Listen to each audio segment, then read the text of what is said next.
Bonjour tout le monde. Je m'appelle Anne-Catherine Kennedy. Good Certains afternoon, d'entre vous me connaissent déjà. everyone. My name is Anne-Catherine J'aimerais vous Kennedy. Some of souhaiter you la may know bienvenue me. à I notre want to welcome you webinaire all to our post-COP30 post-COP30 de Belém, webinar Canada, donc from 30 Belém to promesses et Canada, réalités. COP30 Promises and Realities. Je voulais vous dire tout de suite I qu'il want y a to de tell you right away l'interprétation that there is pour ceux interpretation qui ont besoin available for those d'interprétation. who need it.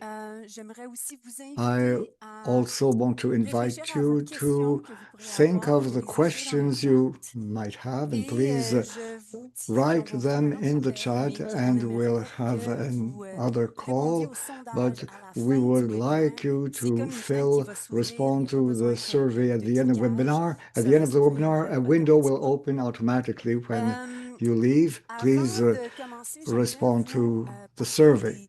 des Before we membres start, I'd de like notre to talk délégation about the members of historique. our historical Ensuite, je vais vous présenter nos delegation. panélistes. Then I'll Cette introduce our délégation est historique panelists. parce qu'elle This est composée de delegation 8 was personnes. historical Il because there were s'agit 8 members. de représentants They du Conseil were national, representing the de National représentants Council. de There la were also CNCC, representatives from deux évêques. Il CCCB, s'agit de two représentants de la bishops, Direction de développement du also Québec, from de DNP représentants du management, personnel de développement épais representatives et un from membre the personnel staff. représentant de Saint-Yves. One member Alors, il of s'agit the de staff was Monseigneur also Martin La representing the Liberté, union, so évêque they de were Trois-Rivières et membre Bishop du Conseil Martin La national Liberté, the et Bishop of aussi du Comité Trois-Rivières, des National programmes Council internationaux. member and member of the Nous avons aussi International avec nous Program aujourd'hui Committee. We also have with Monseigneur us Jan Bishop Hansen, Jan Hansen. évêque de Mackenzie He's Fort the Smith et membre Archbishop du of Conseil national Mackenzie et Fort aussi du Smith, Comité member of des the National programmes au Council Canada. and the Committee Gabrielle of In Dupuis, Canada program, notre Gabrielle présidente du Conseil Dupuis, the national, President of the Luke National Stocking, Council, Luke qui est Stocking, directeur de Director l'engagement of du Public Québec, Engagement, Dean Detloff, qui est Dean chargé de Detloff, plaidoyer et de who's recherche, moi-même, Advocacy Officer, chargée de myself, programme pour le Anne-Catherine Brésil et Kennedy, la Program Colombie, Officer for Brazil and Raphaël Colombia, Froston, Raphael qui est Froston, animateur who's an en animateur in Colombie-Britannique et le British Yukon, et Columbia qui, and qui était aussi le Yukon, and représentant who du was syndicat du also personnel de développement representing épais, the et union of Romina DNP Costa-Bimbera, employees,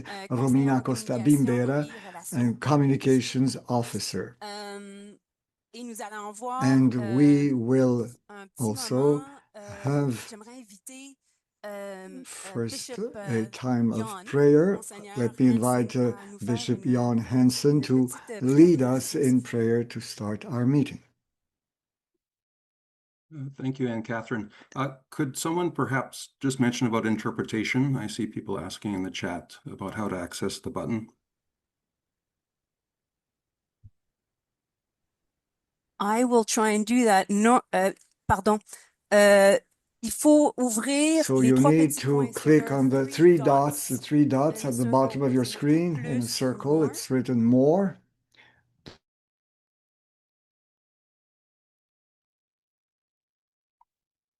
And then just choose your language of choice. Then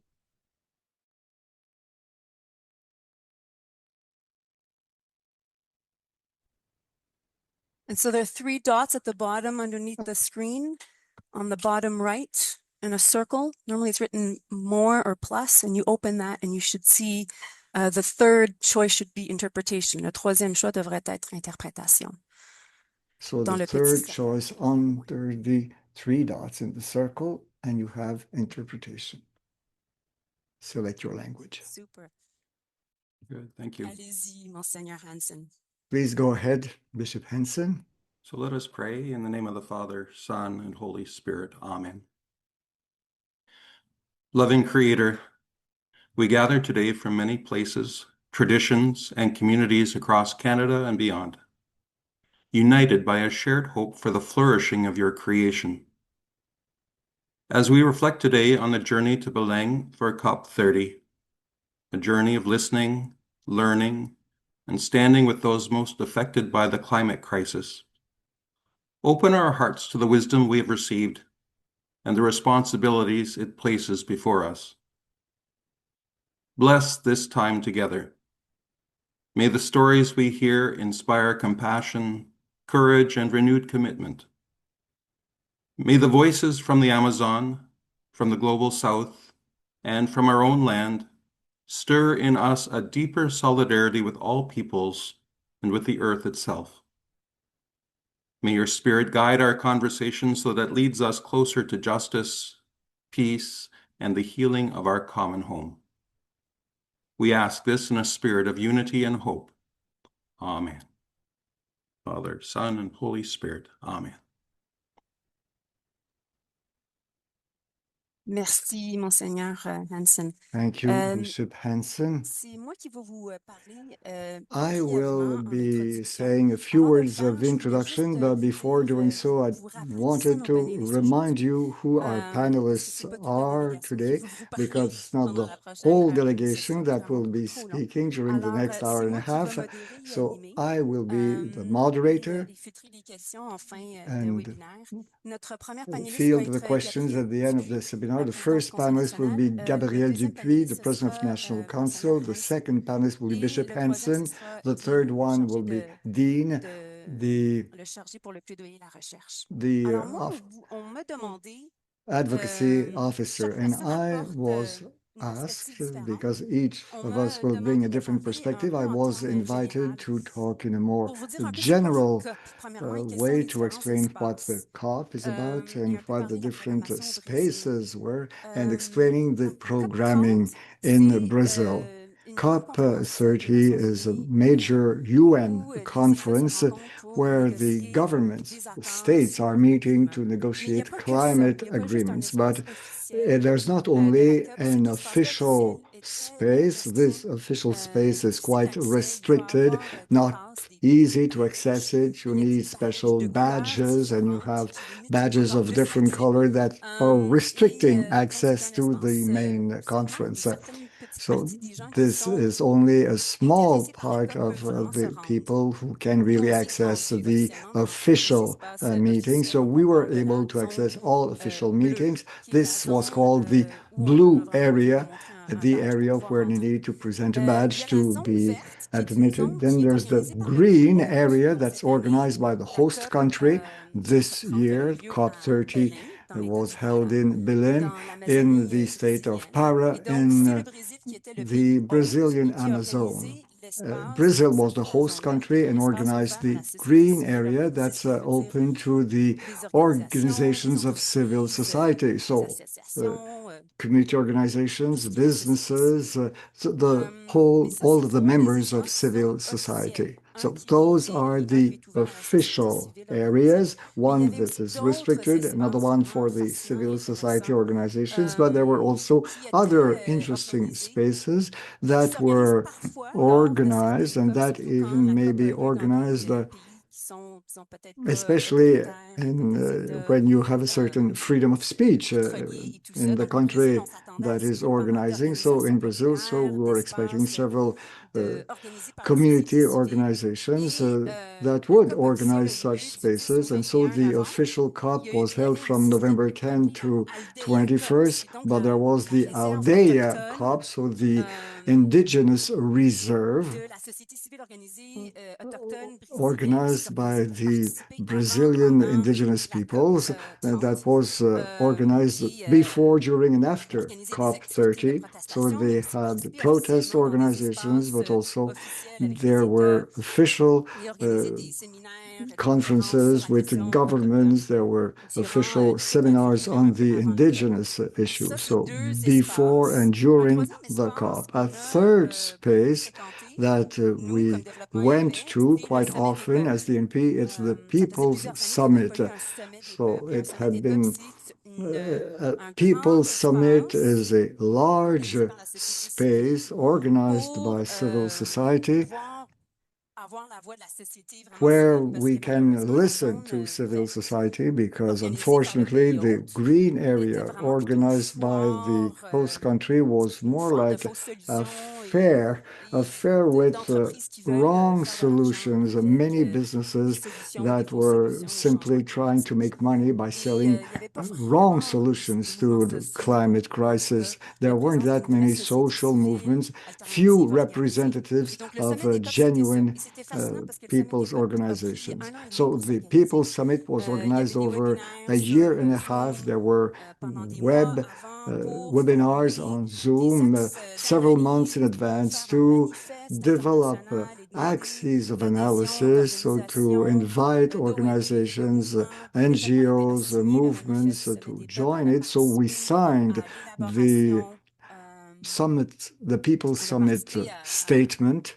We contributed also to prepare the documents that were developed by this summit, and more than 15,000 people took part in the People's Summit, and over 7,000 people were housed for free and received 3 meals a day, all agroecological plates prepared in Brazil. So it was a presentation of what civil society is able to do. And it showed that there are solutions, there are different ways of doing things, and we only need to be listening to the social movements, the community organizations, the networks, and the NGOs. And a fourth important space where we were present also, what was called the Interfaith and Ecumenical Tapiri. Tapiri is like a People's Summit, but with a more spiritual focus, interfaith and ecumenical, where several of our friends of the church were present. So we went there for many different reasons, but I would explain the reasons for our presence there or our objectives in two main categories. First of all, we went for the COP issues themselves. We wanted to be involved in the COP. We wanted to understand how it's being organized, how it's held. We wanted to be part of the people's pressure to denounce the wrong solutions and the inaction of the states and the leaders who lack courage given the emergency of the situation. We wanted to be a strong voice of the organized and united church to challenge this inaction and demanding more courage. But there were also specific objectives for development and peace. We wanted to know one another between the members of the National Council, staff members, management members. We wanted to journey together. We wanted also to give different members of DNP an opportunity to know our partners in Brazil, but also from Peru, from Indonesia, and allies, ex-partners, and even allies that we never funded, but whom we consider to be part of the large development and peace family. And they were present both at the People's Summit and in the Tapiri.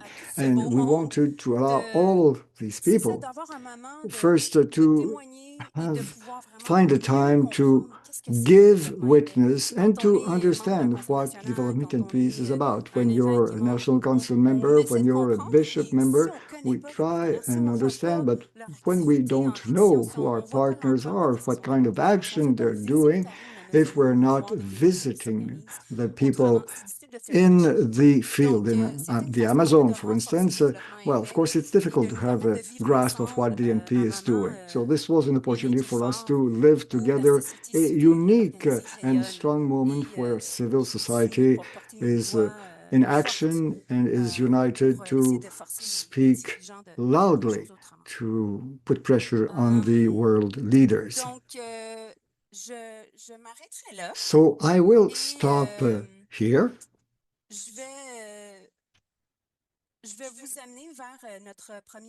And I'll introduce our first panelist. So I'm told that I have 6 more minutes. Well, let me go on because there are a few other things I wanted to tell you. I wanted to speak about Brazil because COP was held in a country that has been a historical partner of development and peace. Development and peace has been there practically in its first year of existence or in its very first years. And we found the pictures that you have here at the bottom. It's the pictures of our first activity. In Belém, we had a closed seminar, nothing to do with the official COP and the People's Summit, but it was just a meeting between our delegation and current partners, ex-partners, allies from the social movement, church organizations, friendly bishops and priests, in order to talk about the Brazilian organized society and the very strong ties between the social movements and the church, and to see how these relationships allow civil society to be strong and efficient to bring policy changes in the country. And this explains the strength and the efficiency of social society in civil society in Brazil. So they are presenting different options. There's a pedagogy of the oppressed people, theater of the oppressed people, all kinds of approaches that are developed in Brazil, and it's also part of the relationship between the outgoing church and the social movement. So our first day was precisely an opening, so make sure that everybody understands that the NP is part of a large family. We have partners that we are funding currently or that we funded in the past, or that are simply our allies. And when we come together at the People's Summit, like you see here, we meet people who are part of the family, who are really friends of the DNP, sometimes people whom I know personally, or other people so that I didn't know and they were coming to me. So you're DNP and you funded us 30 years ago where nobody else wanted to support us. So we are discovering seeds that we planted a long time ago, and we see that people are remembering who we are and are happy to meet with us. So these pictures, so they are members of Via Campesina whom we met in a meeting in the blue area. So I was able to find a small space that was more open to civil society in the blue area that was called Roots. And roots as ways, so both roots and roads and ways. It was on the importance of agriculture, of the peasant and family agriculture to correct the carbon imprint of the food industry. And it was quite interesting because for the first time in the COP history, and it was COP30, so the 30th was the first time that there was a special envoy on the issue of agroecology and family agriculture to show that this is an avenue that needs to be explored for the sake of climate and ecological justice.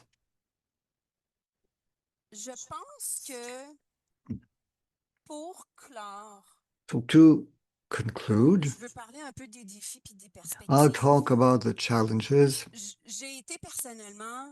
Personally, I was really impressed by civil society. Even in the blue area, it was well organized, but the challenges are huge. I was negatively impressed by the lobbyists, by the false solutions, but all the businesses and organizations that are there to make money of the climate crisis and by all the suffering generated by the crisis. And I'm more convinced than ever that we need to be better organized, that we need to work as a network with social movements, with the outgoing church, to have one voice, because we feel that the governments and the businesses are not aware of the emergency. They're there to make money, and we need to really push and put pressure on them so that they become aware of the challenge of climate and ecological justice. So now let me introduce our first panelist. So each one of them will present his or her point of view. And the first will talk about the very strong presence of the church in Brazil and of the international church. So we had two bishops on our delegation, and one of these two bishops will share his experience. Bishop Jan Hansen, it's up to you. Thank you, Anne Catherine, and good morning or afternoon to everyone who's joined us today. Appreciate you taking time out of your Saturday and for this opportunity to share my experience with you. I am going to be speaking particularly about the presence of faith in church at the COP30 conference. My name is Johan Hansen. I'm the Bishop of the Diocese of Mackenzie-Fort Smith, located in the heart of Canada's Northern Territories. And I had this wonderful privilege of being part of our delegation to COP30 in Belém, which is in the heart of the Amazon Basin. And as Anne Catherine mentioned, COP30 was more than presentations and negotiations. For us, it was a pilgrimage. It was a listening journey and a moment of deep ecclesial solidarity. Today, in the time that I have, I will walk through four key faith or church experiences that helped shape our delegation's time at COP30. First would be our side event that we arranged in the Blue Zone, our panel, which responded to the call of the Southern Episcopal Conference for Climate Justice. Secondly, I'll speak about the Holy See's main event at the COP30 venue. Then I'll share a little bit about the Brazilian Church Symposium, as well as the Ecumenical Tapiri. And then finally, I'll just mention Pope Leo's video message to the COP30 conference and his a little bit about the significance of his words to the meeting and to our delegation in particular. And then I'll end just with a little bit of what these experiences offer to us as the church in Canada.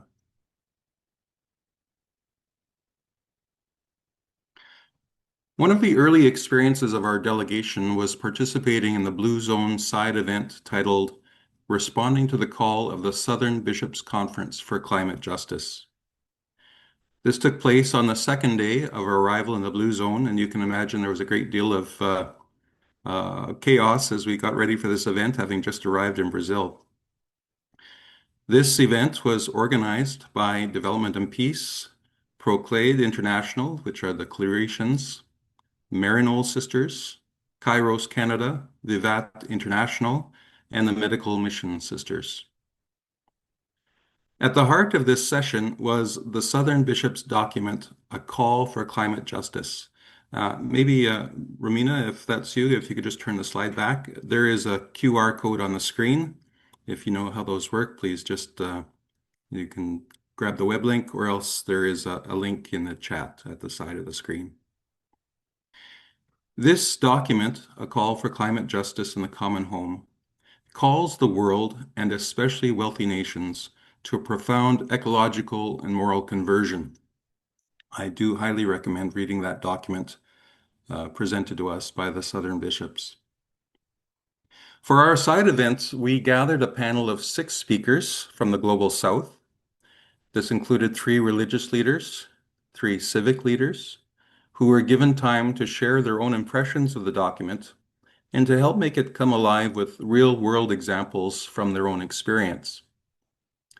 And then I, along with Cardinal Nemeth from the European Bishops' Conference, were given a chance to respond to what we had heard. As I listened to the speakers, I began by naming what I heard shared not as abstract concepts, but as living testimonies, spoken with personal conviction and real suffering behind them. I said how striking it was to hear the document voiced by people living its consequences. It's a living document when I hear your voices, I said. I'd like to summarize just a few of the contributions from the panelists so you have an idea of how they saw the document. So we heard from Sister Rosita, a Mercy sister from Argentina. She emphasized that this document is our voice. It's one that's shared across communities and not owned by institutions. Hearing her speak made clear that the document gains power when it's grounded in real stories. Then Bishop Njadi from the Congo highlighted the link between peace and justice. He insisted that there can be no peace without climate justice, and no climate justice without listening to the most vulnerable. Cardinal David, the president of the Conference of the Philippines, he spoke about the painful reality that those least responsible suffer the most. This was a refrain that echoed what I had been hearing time and time again throughout COP30, that those least responsible are suffering the most from climate change. Sister Immaculate, a medical mission sister from Uganda, and Saskia Pineda from the Office of Religious Conferences for Integral Ecology in Honduras, they urged us to recognize that we cannot simply do the same things more efficiently.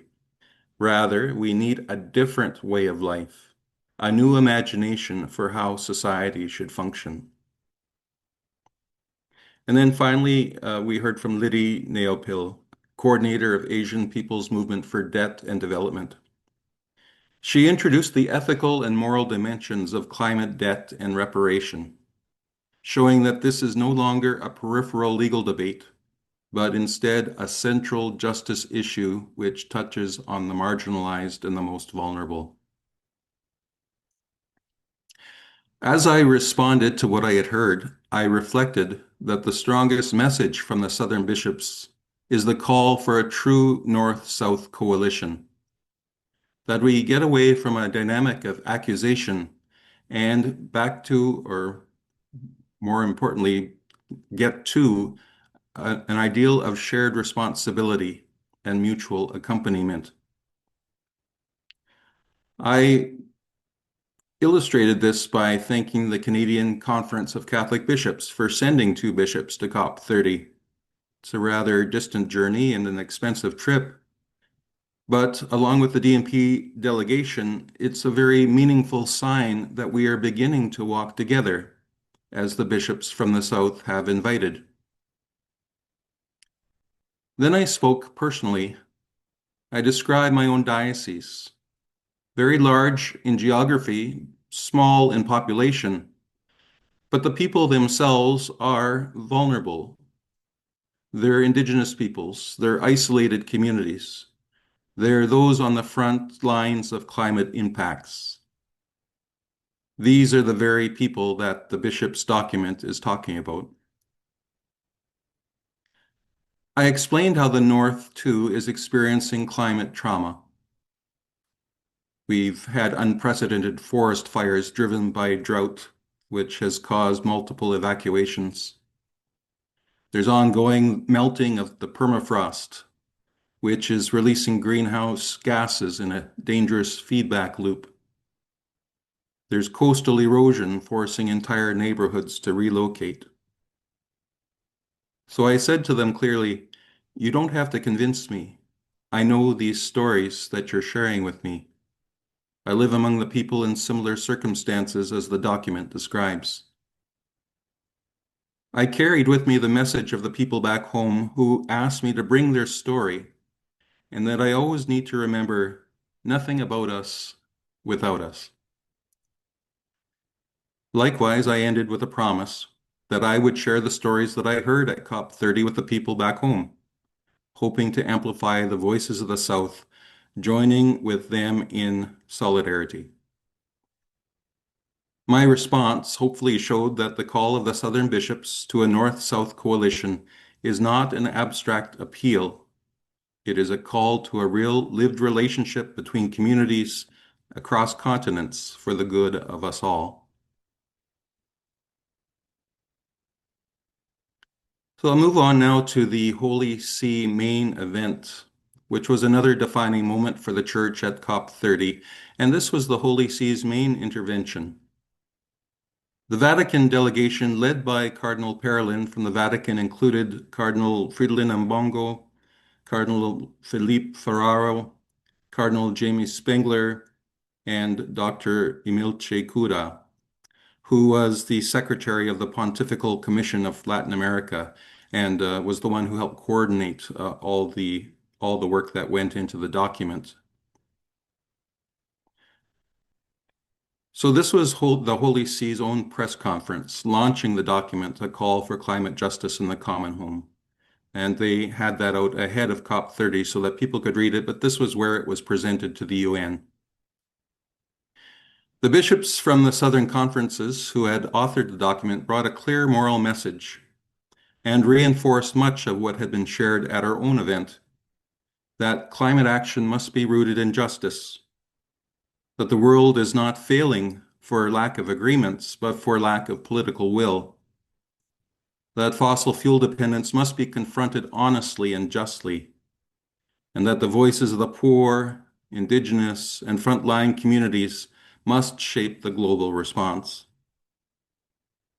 This was not a neutral or diplomatic tone. It was certainly prophetic, and it aligned the church squarely with those countries and peoples demanding ambitious action, not incrementalization. For development and peace, this reaffirmed that our work is not just activism, it's a part of the church's mission of justice. This was reinforced at the end of the presentation when a UN representative spoke. As he received the document from the cardinals, he said, "When people of faith step forward in the struggle for climate justice, you do more than advocate. You change the moral landscape. You remind the world that this fight is not only technical or political, it is profoundly human, and we will not succeed without you."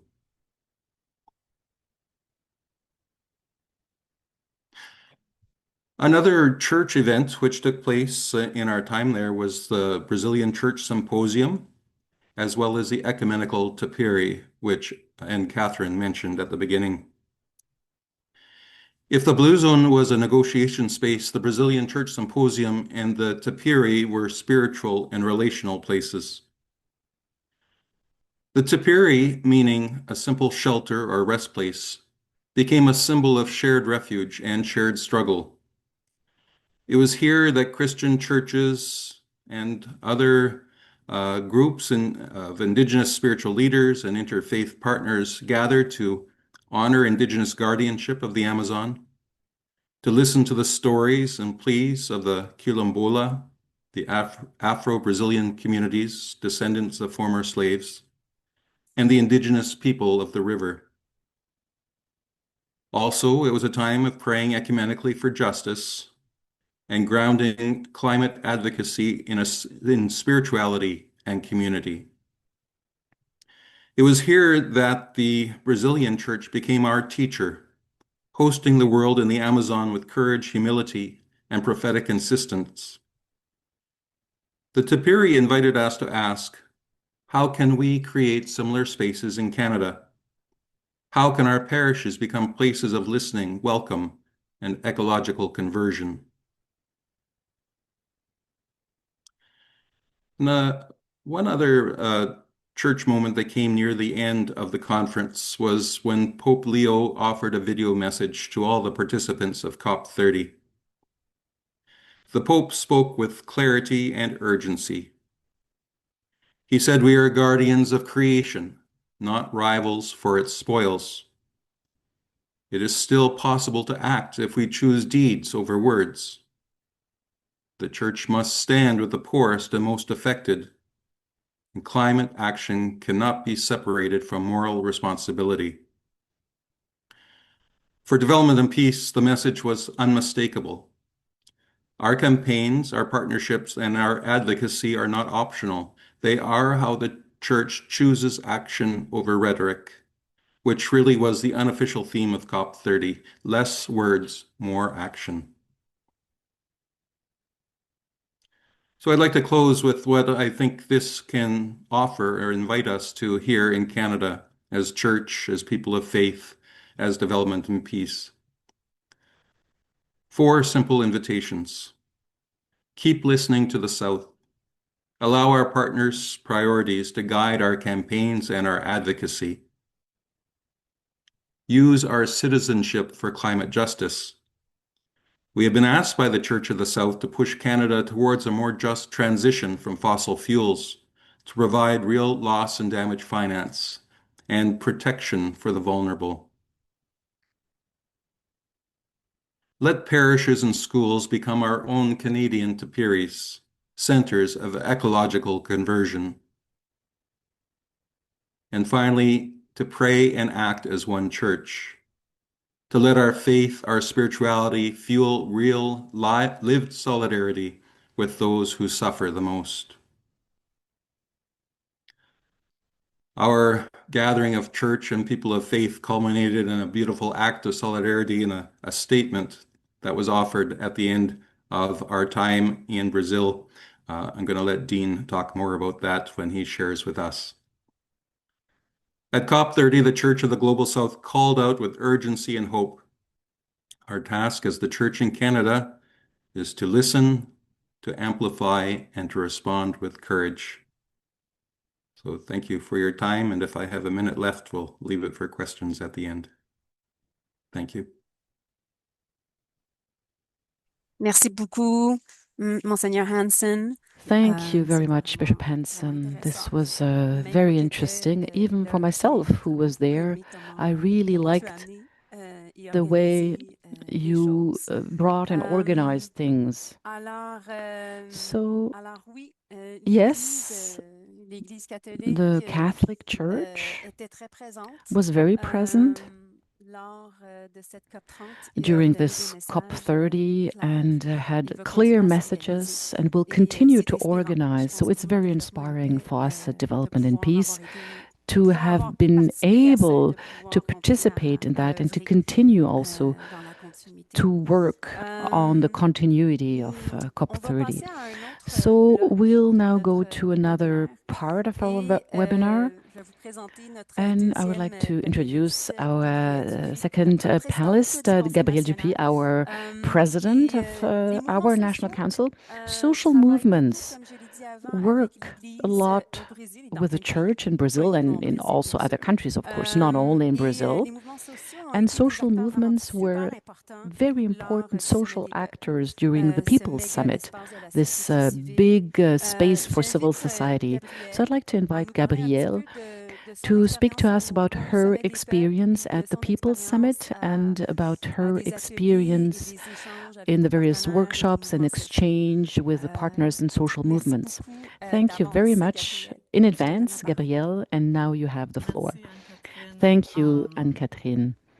Well, first of all, I would like to thank our delegations, the members of the National Council, myself, and Bishop Hansen, Bishop La Liberté, but there were also staff members. So I would really like to thank everyone and express that I'm very grateful for the work that the staff prepared, like events that were described by Bishop Hansen, and participated in the consultation, the preparation to the People's Summit, who allowed us to better prepare our participation so that we could really benefit from our time there, but also to remain open to the calls. So we remained flexible and open. But I really wanted to start by thanking Anne-Catherine, Luc, Raphaël, Romina, who helped us to fully participate and fully benefit from the time in Brazil. One of the preparation was preparation to the People's Summit. We had presented an activity. So Anne-Catherine mentioned the format. So in the morning, there are plenaries, and in the afternoon, it's workshops. So we had one workshop, but we were supposed to do the workshop in collaboration with other organizations who wanted to talk about that topic. So we ended up with people that we know very well, like Kairos and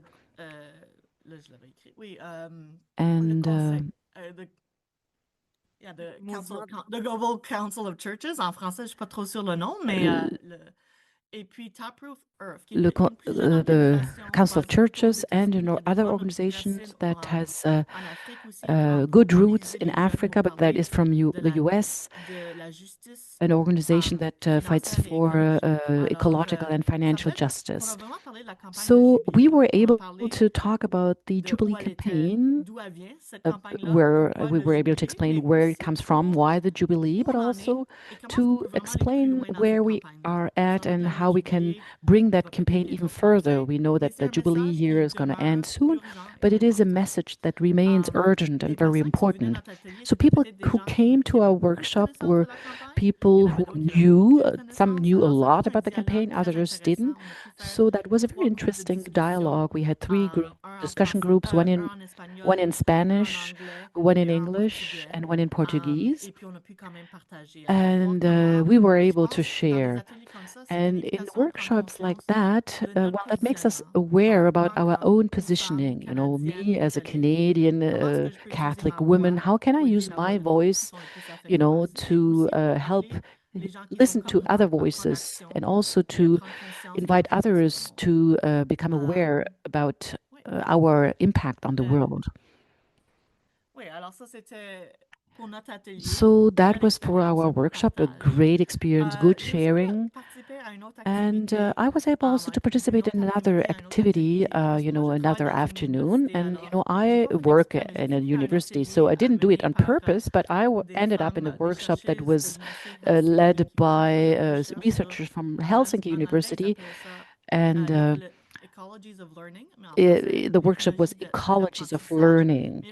That was the title. But they were really looking at the relation of people in Brazil and Senegal with water through, you know, feelings and questions and fears related to the condition and the condition of water. So I wasn't very surprised, but this workshop kind of drew especially women. So that reminded me of the teaching that we have in Canada about, you know, the teaching from Indigenous women, that women have a great role to play. So, and it reminded us also maybe we don't know the conditions well enough and we should know more about it to better protect it. But there was also a group of 4 women from a Quilombola community. That's a community.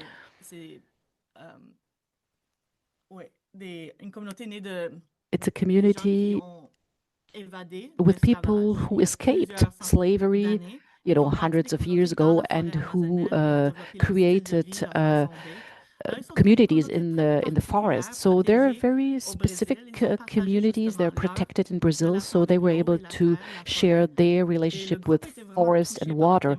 And the group was very touched by their testimony. And at one point, one of the elder highlighted that, you know, they had songs that spoke about their relationship to earth and land, and everyone wanted them to share a song with us. And so there was a moment of authentic presence while that elder shared the song and that the 4 women sang together. So it's really difficult to describe, but that was really something that touched me deeply. And it's with that presence, you know, that you can really exchange, you know, heartfelt feelings, very strong. So what was also very strong is the last day of our trip, we met with the Quilombola community, and I was able to see that woman again. So that was also a very important moment to see that, you know, the story continues. Those small meetings have a follow-up. So with all of that, the People's Summit, there were also intimate moments like that, but also big moments, you know, in the plenary. That's really an opportunity for representatives of many communities to share their view about just transition and to share their reflection, their experience, so that it's not just, you know, exchange of idea, but some very concrete aspects. And one very strong message that is at the heart, that might feel very simple, but the idea that communities need to be at the heart of solutions. They need to be consulted. And in Brazil, the communities that we visited also shared their opinion about how they want to be heard. So people, unfortunately, do not respect that. So I think we can play a role to insist that communities. It's not just imposing our methods, but to respect their knowledge and their methods. And this came up again and again. So we talk about wrong solutions, but what is really important is to put the community at the heart and not to look for market solutions, but to look for solutions that are based on humans, on nature, our common home. And that came up again in the final message of the People's Summit.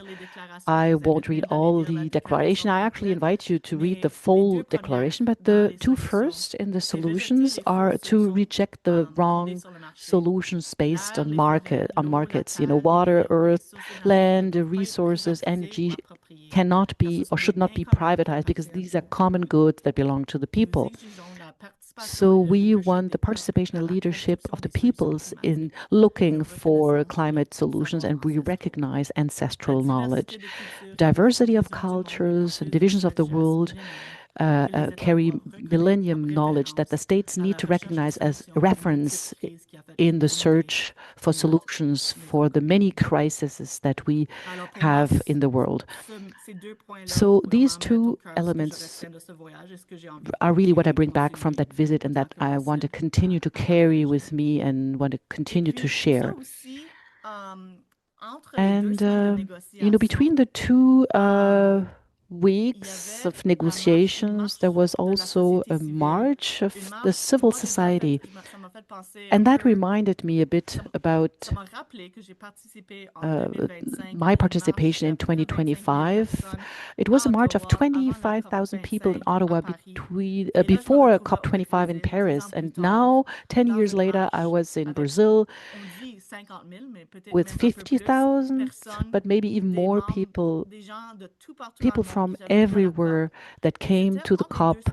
And that was between the 2 weeks of negotiation. So I'm sure it's not an accident, walking on a Sunday in the streets with a big crowd. And it's Brazil, there's music, there's chants, songs. So we were able to walk with members from Caritas Internationalis. So we were in our big family, Catholic family, but also with friends and partners. There were a lot of images around a snake. And I think, especially from people from the Amazonia, that was a very strong message. So this march was filled with peace, courage, and hope. So everyone who was there knew that, during the negotiation, things might not move as fast as possible. But that march wasn't a time to lament, but rather to insist through our visibility, through our will to stand solid and to celebrate together, to show this united front. So we really hope that we could, also instill some moral courage in our leaders so that they heard our message. So civil society, social movements were not there to hide. They were all there to be visible. So what I take from that is an image of the church that is changed because it was so beautiful to see a church that is so diverse, that is so present, that is so active. And I really hope that I can bring that to life here, also with everything that Bishop Jan said.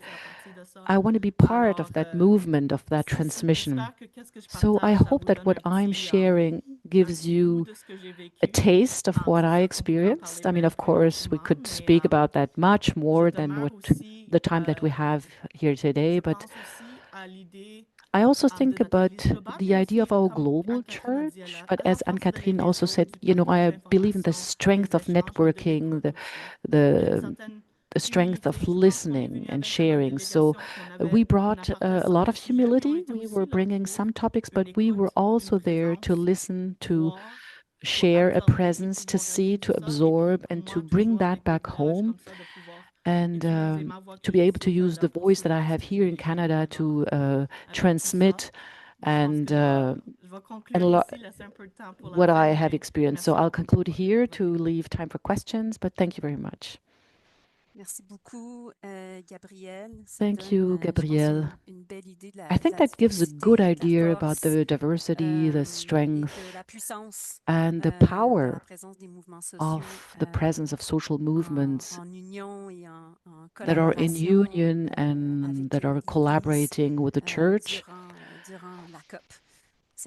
during a COP. So that was very strong. I would like us now to go to our third panelist in the third block of our agenda. So we talked about the church, about social movements, about how they work together. And now we're going to talk more about advocacy. So in parallel to the events inside and outside of COP30, there was the negotiation between the countries so that we better understand how that was all organized and also to talk to us about the next development and peace campaign. I'd like to invite our dean to speak and to explain this third block, which is on advocacy and campaign. Dean.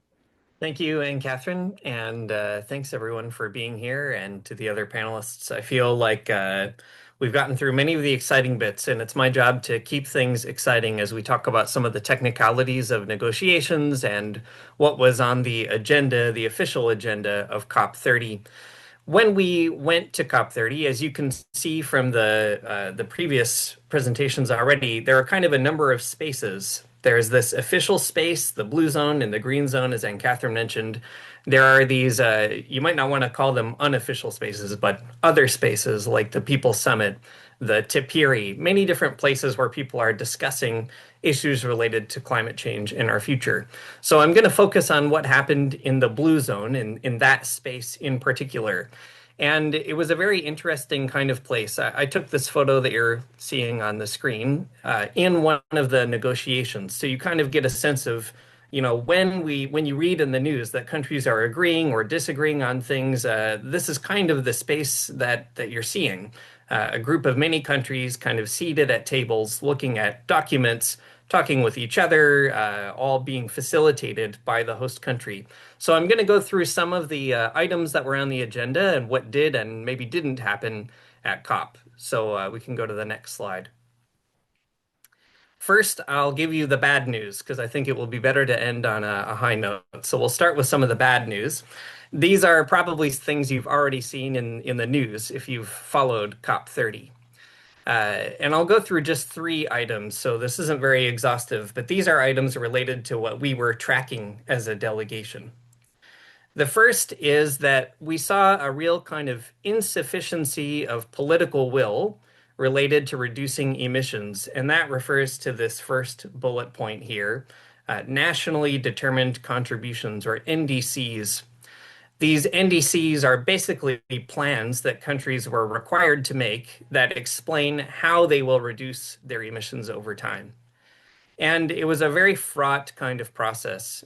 Canada, thankfully, submitted their NDC in February of this year, which was early. That was a good thing on Canada's part. But our own NDC was also insufficient, that it wouldn't meet our emissions targets by 2030.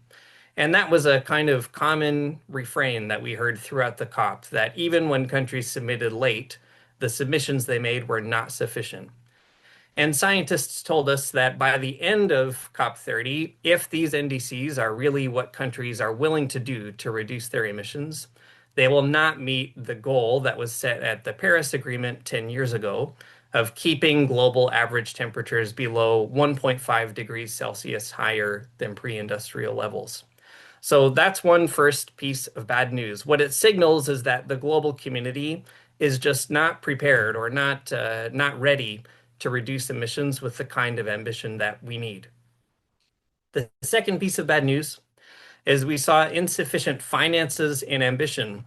So in some ways, people were hoping this would be the COP of implementation. That's kind of how it was advertised. And the previous few COPs have been what we've kind of called finance COPs. So discussions of how do we pay for climate change? How do we pay for a just transition? How do we award countries money for loss and damage that they experience related to climate change? How do we fund things like adaptation to climate change or mitigation of the effects of climate change? All these are big price tag questions. And at COP30, this kind of issue, how do we pay for it, seemed to come up everywhere. It came up all throughout the negotiations. So whether countries were talking about, even things like gender or climate or emissions, in each case there were these kinds of finance questions related. And because this year we focused on the Jubilee campaign, this focus on debt, we also noticed that debt was often brought up by developing countries as a reason that they couldn't make progress on a number of issues, and they were asking for relief so that they could find the space to address the climate crisis.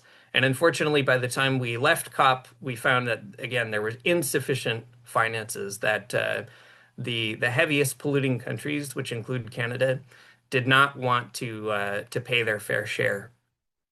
And then finally, the biggest ticket item is that there was no reaffirmation of the goal to phase out fossil fuels. So already at COP28, 2 COPs ago, there was a consensus that we need to phase out fossil fuels, but exactly what that looked like or what that meant was not clear. So there was hope that at COP30 we might get something like the details of that. How would we phase out fossil fuels? And unfortunately, we backtracked, that there was not a reaffirmation of that goal. So these are three big ticket bad news items. They're kind of sources of frustration, not only for civil society, but even for many countries that were present and were trying to push for stronger efforts. So those are the bad news. I'll give you some good news though to try to pump us back up a little bit. You can go to the next slide there. Thank you. Sorry, one more piece of bad news, Canadian specific bad news before the good news. Canada did earn an award called the Fossil of the Day. Every day, an organization called the Climate Action Network International awards a different country this award as basically a way of kind of identifying that this is a country that's providing a unique barrier to progress in climate change. And Canada won that award for the first time in over a decade. And they gave a few reasons. So I thought I'd share that here. One is they identified that Canada is backsliding on its own climate policies, that the current government is sending signals that it wants to backslide on some of the progress that's been made. The second is that Canada really took a back seat rather than a leadership role at COP30 this year. So they didn't show up with a lot of ambition, which is a bit different. Last year, we saw Canada take a bit more of a leadership role, and they decided not to do that this time around. They also used a lot of vague or non-committal language in negotiations, so they were a bit passive. And then finally, Canada has been expanding fossil fuel investments. And just to make a kind of symbolic picture here, Prime Minister Mark Carney did not come to the COP, and during the COP was actually in the UAE discussing, kind of economic opportunities with a massive fossil fuel state, the UAE.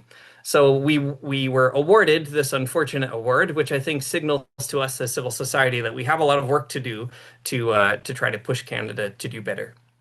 Okay, now the good news.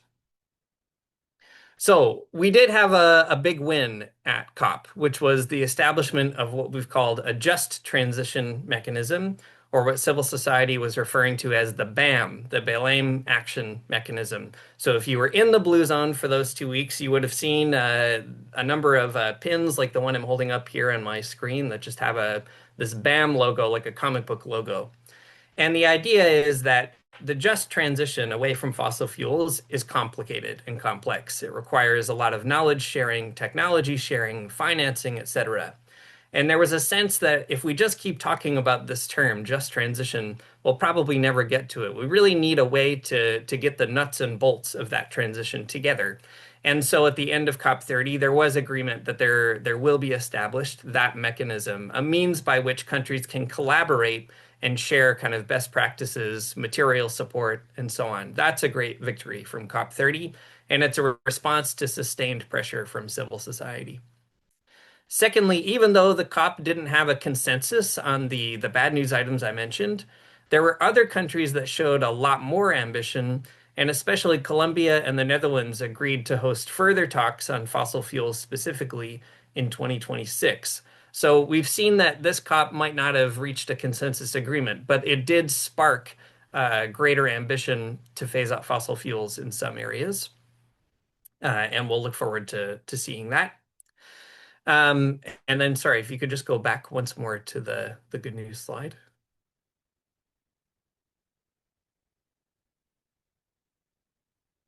Well, in the other, perfect.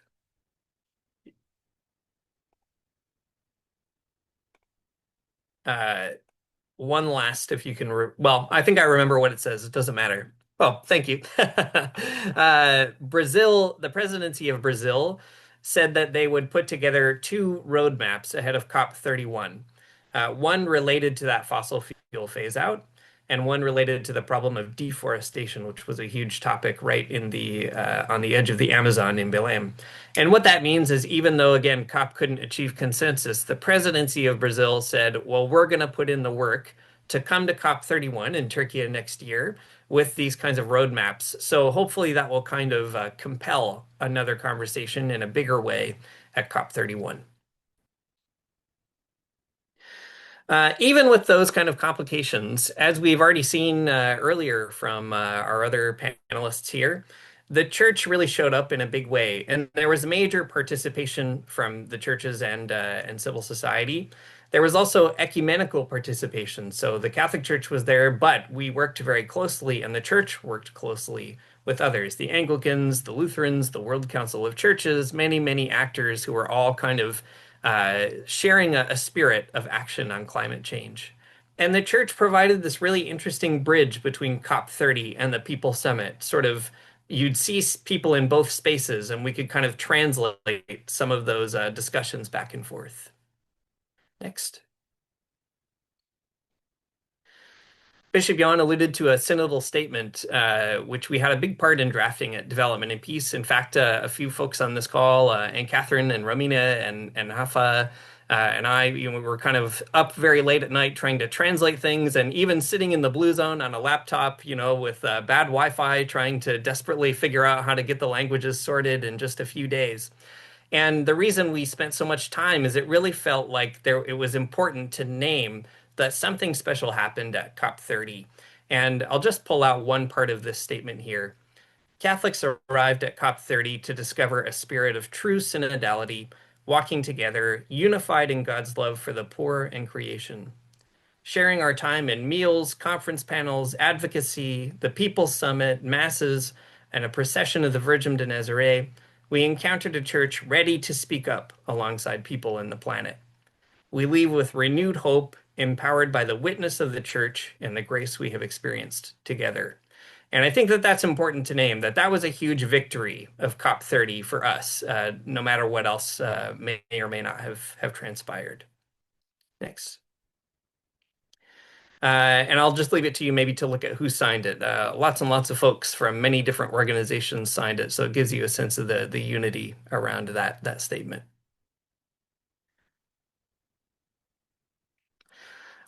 Faced with some of the downsides of COP or the lack of progress, you might ask yourself sort of why participate? And in fact, this is a question our delegation, we would often kind of ask ourselves, what is the value of this space, and is it changing, and what does it matter?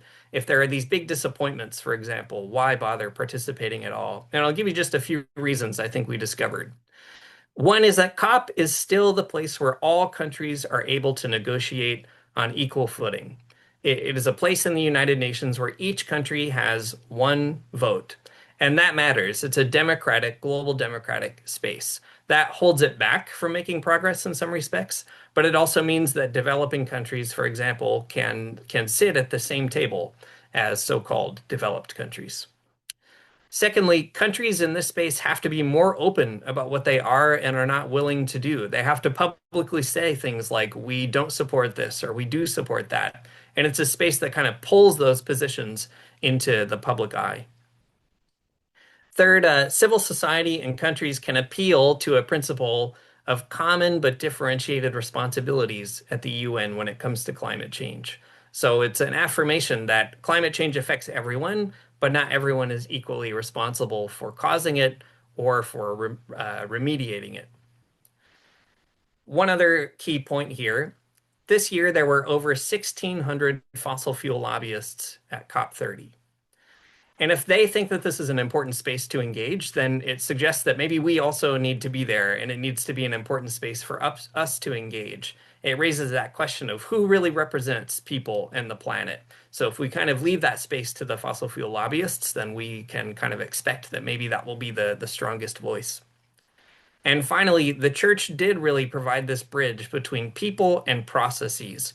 So many church actors were kind of bringing that message of communities and organizations and social movements into that blue zone. And this photo that you see here is a photo of Alistair Dutton and Musamba at Caritas Internationalis delivering even our Jubilee petition to a representative of the COP30 presidency in Brazil, signaling that there's a global interest on making progress on debt. And COP is a space where you can do that kind of thing. You can arrange that kind of meeting. You can you get a hold of a negotiator. You know, we spoke with Canadian negotiators about our campaign. You can kind of create a little bit more of a dialogue, especially through the church in particular. So it's important for us, despite all the limitations of COP, to be there. Next. So what comes next? In 2026, we will start this campaign on track for justice. And just like this year, we've talked about the economic debt. Next year, we'll continue talking about the ecological debt, asking who really owes who in our global system. And during Share Lent, one message that we want to really drive home is that the global north, including Canada, is not stepping up. And together we can call for that bold action and we can support our partners who are already building alternatives. So we don't need to wait around for COP to build the alternative. Our partners are already creating the seeds of that alternative today, and we have an ability to come alongside them now and to continue amplifying that voice in those multilateral spaces. Next. At the end, I wanted to share this bit that I feel like I've been quoting all the time at Development and Peace, but I think is really essential. And it comes from Pope Francis's document Laudate Deum, which was written right before COP28.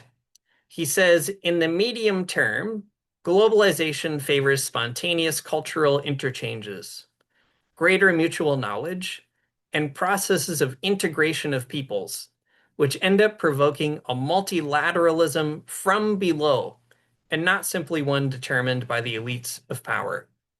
The demands that rise up from below throughout the world, where activists from very different countries help and support one another, can end up pressuring the sources of power. It is to be hoped that this will happen with respect to the climate crisis. And I think despite all the limitations of COP30, we really did encounter that multilateralism from below. Again, whether at the People's Summit, the ecumenical Tapiri, this kind of synodal presence of the church, that is the kind of thing that DMP has been able to build and continue to kind of spread through our participation at COP30. So I think that will close me off with just a couple minutes left, which maybe will be good for questions. I'm sure there's plenty. Merci beaucoup, Dean. Thank you very much, Dean.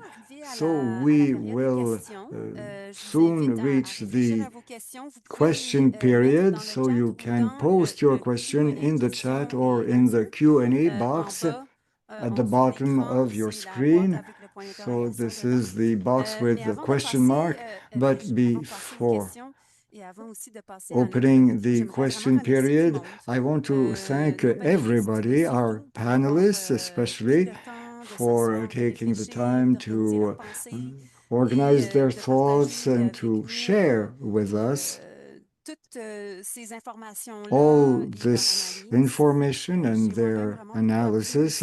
I've learned quite quite a lot, even though I was there and I was side by side with the people who spoke. It was great listening to you, especially as we now can step back.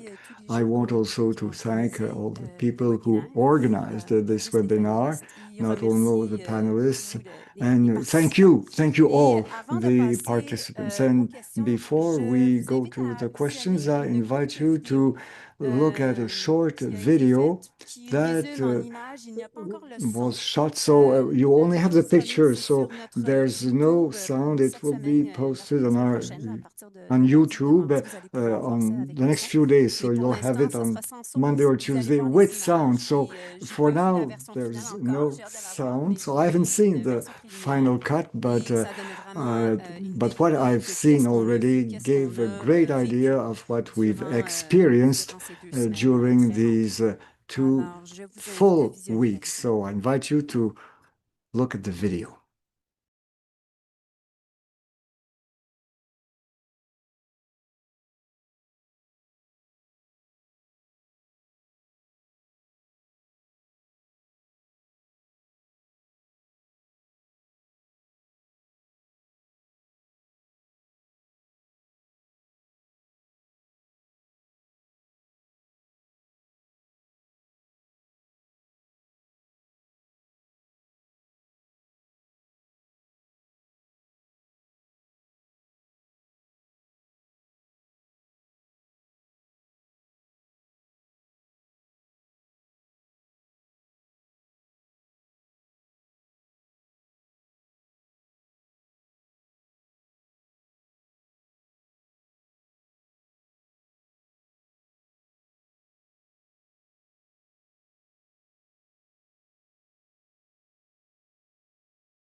Super.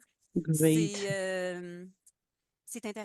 It's interesting to see this video, and I can tell you that that reminded me things that we might have presented to you during the webinar, but that week was so full that we forgot things that were interesting and important.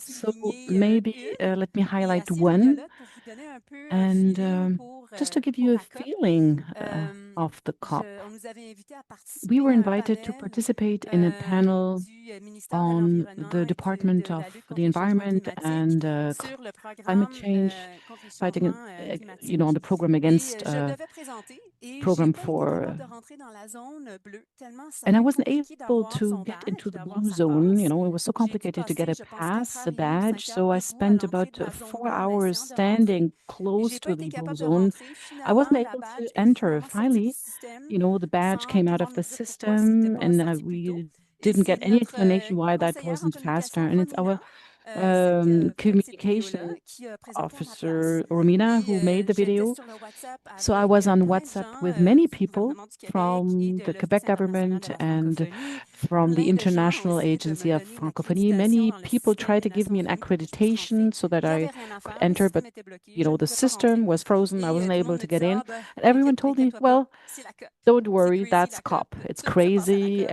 On Everything's s'attend à happening avoir there. So plein de pépins we et de expect to problèmes. have lots of On essaie de se glitches and préparer du mieux qu'on issues. peut, So we mais on try to s'attend à avoir plein de problèmes. prepare Donc, as best c'était as assez possible, but rigolo. there are Moi, always je issues. So capotais en tant I que was Québécois parce que je panicking me s'étais engagée because, you know, we auprès du gouvernement du Québec had a pour être là commitment to et be je voulais y present être. and I wanted Et to je me be sentais there. mal et je voulais So pas I les laisser really felt tomber. bad. I didn't want to Mais pour eux, c'était abandon ah, ça anyone, fait but for partie them, de. it was Donc, just, on oh, apprend. that's part of it. So we learn. Heureusement, on était quand même And bien préparés. luckily, Puis we were well Romina a prepared, and très, très, très Romina bien présenté. uh, Et c'est pour dire was qu'une did a prochaine great fois, si on presentation. So continue à next fréquenter des time, if COP, we continue to certainement go avec des to délégations plus petites, COPs, you know, maybe on va smaller savoir delegations, faut se also we préparer à will avoir know un that we plan A have et un plan to B have a parce qu'on ne plan sait jamais A and B because we qu'est-ce never qui peut know arriver.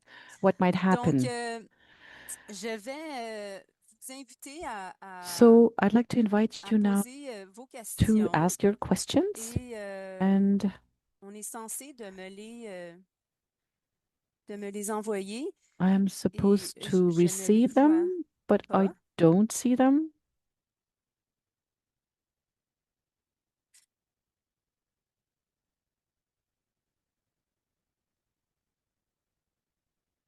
Romina, est-ce Romina? que And Catherine, I think if you click at the bottom of the screen, there's a little Q&A box for the panelists. yeah, I was supposed to receive them from Romina. It's okay. Um, Je so, t'ai envoyé sur le chat, Anne-Catherine. I send them on the ah, chat. là, ça vient de rentrer. Okay, I Parfait, just merci. saw them. Okay, Donc, thanks. c'est les mêmes, c'est correct. Donc, une première So, question, a peut-être first que question, j'irais maybe à Dean. for Dean. C'est est-ce que vous avez été capable de parler Were you avec able to des speak with lobbyistes? lobbyists? Were you able to speak with any of the Canadian fossil fuel lobbyists? Yeah, good question. We did not speak with Canadian fossil fuel lobbyists, but it was kind of interesting to see where Canada as a country was engaging with fossil fuels. And I'll give you just one example.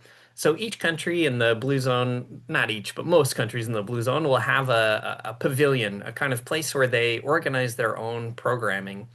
And many different organizations submit events for those pavilions. So it could be anything from a civil society group to an industry group to a political organization, many interests. And this year, our Canadian climate partners had identified that there were some events at the Canadian Pavilion related to kind of carbon capture and different sort of what we might call false solutions, referring to how the Bishop's document puts it. And so there was a kind of active discussion with the Canadian delegation about who exactly do they want to listen to and who might what might be their own inputs as they develop their negotiation tactics and points and so on. So I think that also kind of raised an interesting point for us that the government is listening to many different sides of interventions on the climate crisis, and I think it's a good reminder that we need to keep kind of raising our voice even stronger than we've been because it's actually quite difficult to find exactly where a lobbyist might be speaking.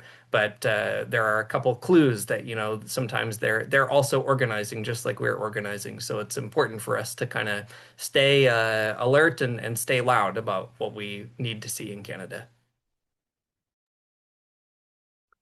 Une autre question, Another c'est question.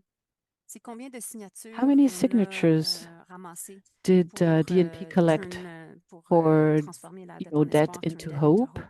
hope, de développement et paix, et combien de signatures au And how total? many So how overall many signatures in signatures? development and peace, how many in total? Yeah, you can at any time if you want, as a member, you can look at our website, which keeps a live tally. And to date, I'm just looking at it right now, there are 46,358 signatures, and our goal is 60,000 by the end of the year. So there's a little time to close that gap. Uh, and then, of course, our Canadian friends at Kairos and other places are also collecting. And altogether, we've got just over 50,000, I think, which is a good showing from Canada. Overall, globally speaking, I think there's also a tally actually, which I'll look up right as I'm speaking, at turndebtintohope.caritas.org.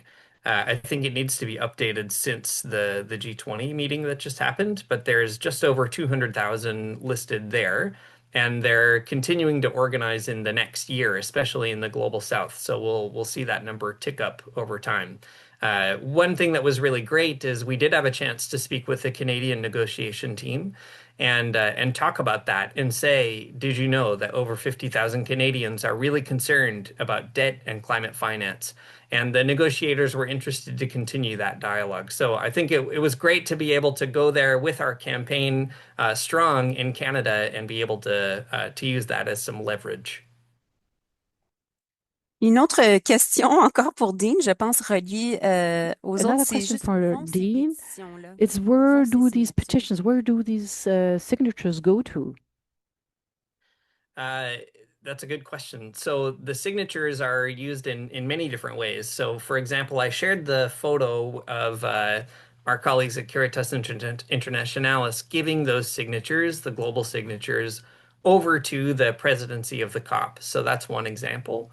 And then similarly at the G20 in South Africa, our Jubilee partners who were there were using those signatures to also have dialogues with decision makers in South Africa in the G20 context. And all around the world, many countries are using those signatures to engage their own governments, including here in Canada. One great high point is very recently in Scotland. Our colleagues there had spoken with the First Minister of Scotland, who endorsed the campaign, which is the first time a government has come alongside and said, we agree with the people kind of signing these petitions. So even though we're coming to the close of the Jubilee year, in some ways the momentum is actually just getting started because those numbers are just starting to be finally reported. So we'll look forward to seeing how they continue to be used in 2026. Une autre question un peu Another large, question that's somewhat peut-être broad, que Gabriel and ou maybe Gabrielle Monseigneur or Hansen pourrait répondre. C'est écrit en Bishop anglais Hansen could dans le chat. answer. It's in English in the chat. Et je vais essayer de le traduire, mais So je I'm vais le going to lire try peut-être en anglais to, pour que ma I'm going pensée to read it in m'accompagne. English so What that experiences did you hear about at Belém from the people that will have the most impact on ecological conversion of people in the north? Consumption, false solutions, commodification of nature, etc.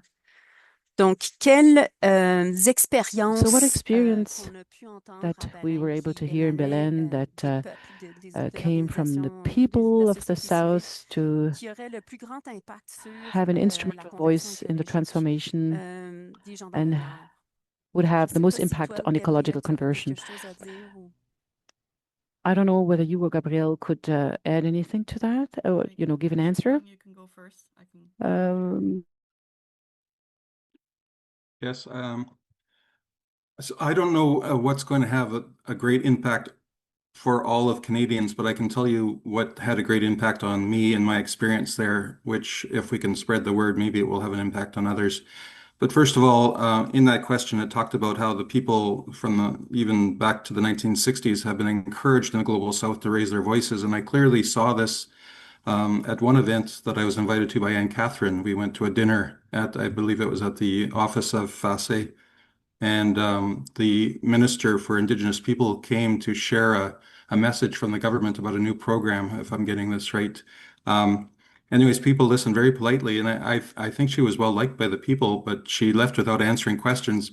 And as soon as she left, the people grabbed the microphone and started speaking to each other. It was all in Portuguese, and Anne Catherine was so engrossed that I couldn't get the full translation. But I could see that the people were not taking anything at face value, that they were ready to question and speak about everything that they heard from government. So I think that's a very positive signal, and it shows that the voice that the bishop raised through their document was not a superficial voice from a church institution. It truly was a culmination of the voices of the people.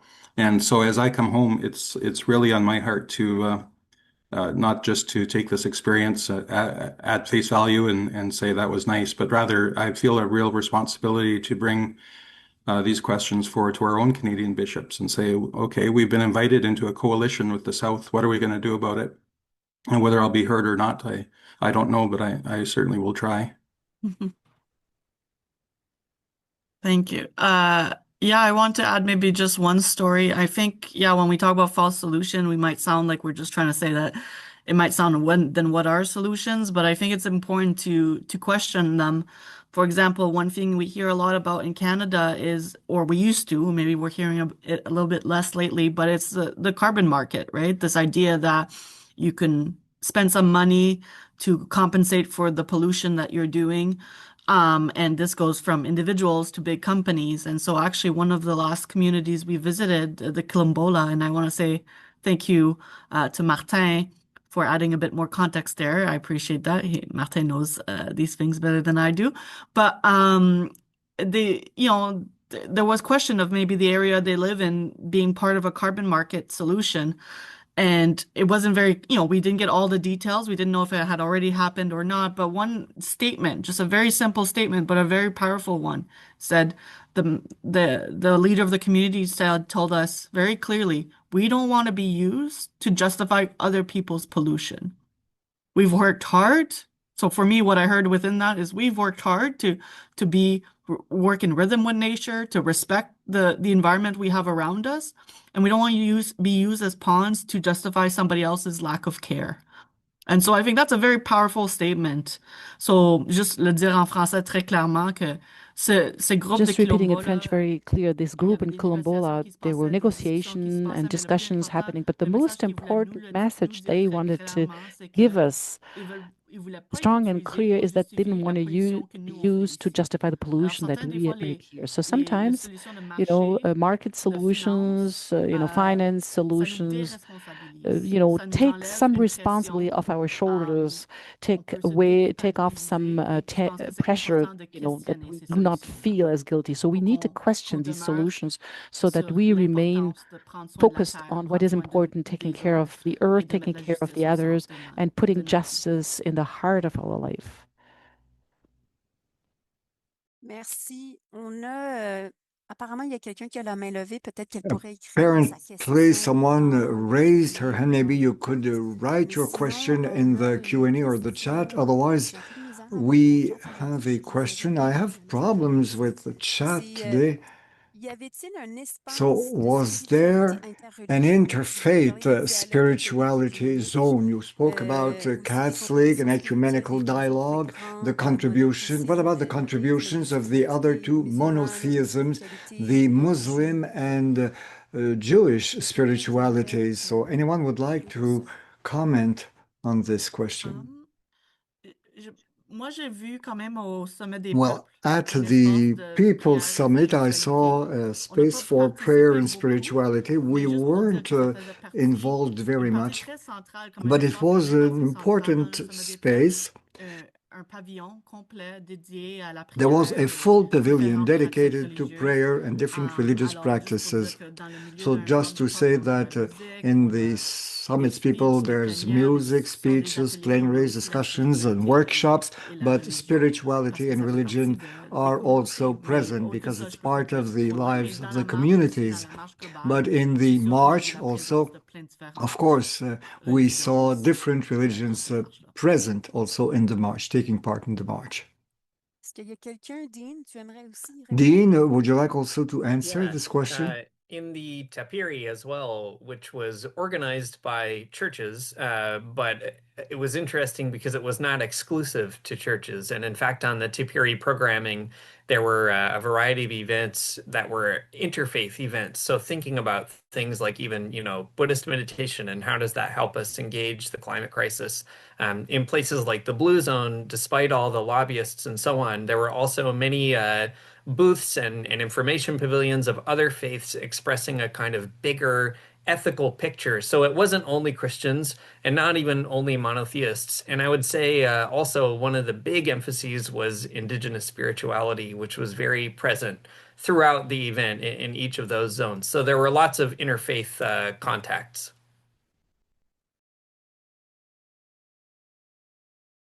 Je commenterais peut-être, moi aussi, I je vois would qu'il y a personne also d'autre comment. I des see panélistes that qui sont there's veulent commenter, no one mais else who c'est une wants question to très comment. intéressante This et is a effectivement, le very tapiri est un interesting espace question, qui and s'offrait as a matter of fact, the un tapiri peu à ça. was Puis a je pense aussi space that que was si les adequate, entrepreneurs and it rentrent was délégation also à une the COP, c'est first tellement, il y avait tellement d'espace. major Par delegation moment, at je the sais COP, pas so si there vous êtes was a d'accord, il great y a des deal minutes, of j'en space, ai and I déjà don't know parlé. if you would agree, C'est comme Gabrielle, on we se talked perdait un about petit it, peu. but Je veux dire, at si on times we passait got 2 jours au lost. sommet des COP, c'est So que les gens if s'en passaient you pas spent nécessairement au 2 days puis on at voulait aussi voir the des choses dans la People's zone bleue, Summit, dans so la you zone weren't at the rose. Donc, Tapiri, and we c'est un also wanted to espace qui see a une what was durée de happening in temps the green tellement and blue concentrée, zones. tellement So intense it's so que intense and so ça prend un concentrated bel expérience, that je pense, it pour takes savoir comment some bien s'organiser. Je trouve experience qu'on to était know bien how to organisé. Et je navigate trouve que through pour une all of that. prochaine fois, We il y were dans well certains organized, espaces, peut-être but plus restreint, next et on time I mettrait think certaines that we personnes plus would en give visu pour avoir priority un to suivi. different Parce que l'espace places est and vraiment make sure grand that some et on people would finit be par des at fois, this or vu that les distances event. et vu la So fatigue because et vu of où sont the nos amis, nos distance partenaires, and the d'aller peut-être dans une fatigue, zone qu'on so en peut mettre. it's Et more c'est pas important to be in a nécessairement parce certain que la area than in zone another. toujours est And celle it's qui not nous intéresse because le the plus. Des fois, zone c'est is the des one échanges. that C'est d'être avec la seems more cité, d'être interesting, avec but Caritas, sometimes d'être you want to avec be des with partenaires. SIDSE, with Caritas, or with your Oui, bonne partners. question. But no, it's Alors, a very good ben, il est question. 3h03, So it's nous avons dépassé les three 3 minutes, past c'est three, notre so temps. we're over time. Je remercie tout I le want monde to thank everybody pour l'écoute, pour les for bonnes your questions. listening, for your Je wonderful remercie questions. I want énormément les to thank panélistes also the pour panelists votre temps, for pour your vos time, réflexions, for pour your votre reflections, ouverture, for pour your votre franchise. On a senti open-mindedness que vous and étiez là your vraiment avec candor. votre tête et We avec votre felt that you cœur. were there with Et, all your hearts and je all remercie aussi tout le of monde qui a your organisé et persons. I j'espère, want to thank the j'aimerais que vous organizers, remplissiez, s'il vous and I plaît, le would like you sondage qui to va fill paraître the apparemment aussi survey vite que le that webinaire est will be fini, s'il posted vous as plaît. soon as Et the webinar is j'espère qu'on over. va pouvoir And avoir d'autres I moments hope pour se that we will parler have de la several COP other opportunities to talk about qui suivent. Je vous COP30 remercie and beaucoup, tout the le monde. follow-up. Thank you all.